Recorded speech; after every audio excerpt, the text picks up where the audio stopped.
এলেম বা জ্ঞান মানবজাতির প্রতি মহান আল্লাহর পক্ষ থেকে বিশেষ অনুগ্রহ ও নিয়ামত। ইসলামে জ্ঞানের গুরুত্ব অনেক বেশি। মুসলমানদের প্রতি প্রেরিত আসমানি গ্রন্থ কোরআনের প্রথম বার্তায় ইকরা বা পড়ো অর্থাৎ জ্ঞান অর্জন করো। ইসলাম থেকে এলেম আলাদা করা অসম্ভব। ইসলামের প্রতিটি অংশের মধ্যেই এলেম জড়িত আছে।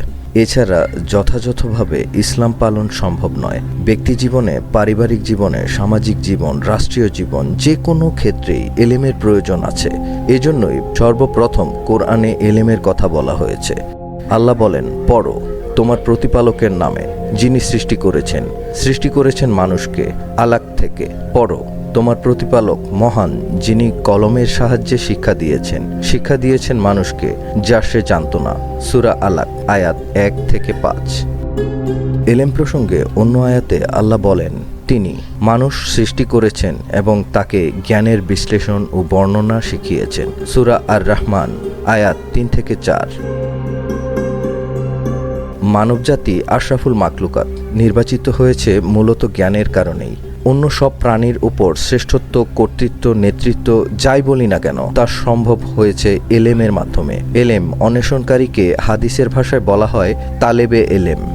পরিভাষায় যে ব্যক্তি আল্লাহর সৃষ্টির জন্য রাসূল সাল্লাল্লাহু আলাইহি ওয়াসাল্লামের দেখানো তরিকায় জ্ঞান অর্জন করে এবং সেই অনুযায়ী আমল করে, তাকে তালেবে আলেম বলা হয়। তালেবে এলেমের মর্যাদা সম্পর্কে পবিত্র কুরআনে অনেক আয়াত আছে। এলেম বা জ্ঞান আল্লাহর বিশেষ অনুগ্রহ। কেউ চাইলেই এলেমের উত্তরাধিকার হতে পারে না এলেম অন্বেষণকারী বা তালেবে এলেম হতে। এজন্য খোদাই বাছাইয়ে উত্তীর্ণ হতে হয়।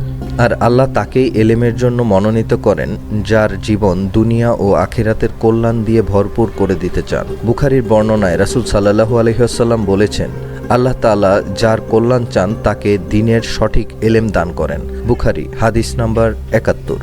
তালেবে এলেমের মর্যাদা সম্পর্কে অন্য হাদিসে এসেছে, রাসূল সাল্লাল্লাহু আলাইহি ওয়াসাল্লাম বলেছেন, তালেবে এলেমের জন্য সবকিছুই ইস্তেগফার করে, এমনকি আকাশের তারা, সমুদ্রের মাছও তার জন্য ক্ষমা চায়। মুসনাদে আবি ইয়ালা 2:260।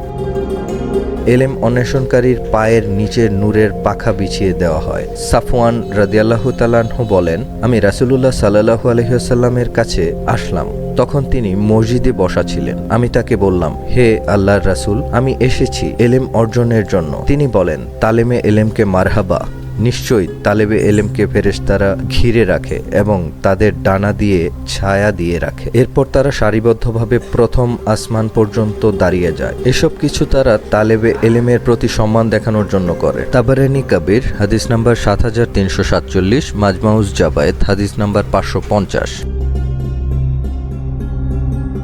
ফেরেশতারা শুধু তালেবে এলেমের সম্মানে নিজেদের ডানা প্রসারিত করে তাদের ছায়া দেওয়াতে সীমাবদ্ধ থাকে না, বরং হাদিসে আরও চমৎকার বর্ণনা এসেছে। হাদিসে বলা হয়েছে, তালেবে এলেমের মর্যাদা এত বেশি যে তারা যখন রাস্তা দিয়ে হেঁটে যায়, ফেরেশতারা তাদের পাখা বিছিয়ে দেয়। মুসনাদে আহমদে বর্ণনা এসেছে, রাসূল সাল্লাল্লাহু আলাইহি ওয়াসাল্লাম বলেছেন, অবশ্যই ফেরেশতারা তালেবে এলেমকে ভালোবাসে। তারা যখন রাস্তায় চলে, ফেরেশতারা নিজেদের পাখা বিছিয়ে দেয়। তালেবে এলেমের জন্য সৃষ্টিকুলের সব কিছু দোয়া করতে থাকে, এমনকি আকাশের তারা, সমুদ্রের মাছ তাদের জন্য দোয়া করে। মুসনাদে আহমদ হাদিস নাম্বার 21715, জামে তিরমিজি হাদিস নাম্বার 2682। মহান আল্লাহ আমাদের এলেম বৃদ্ধি করে দিন। আমিন।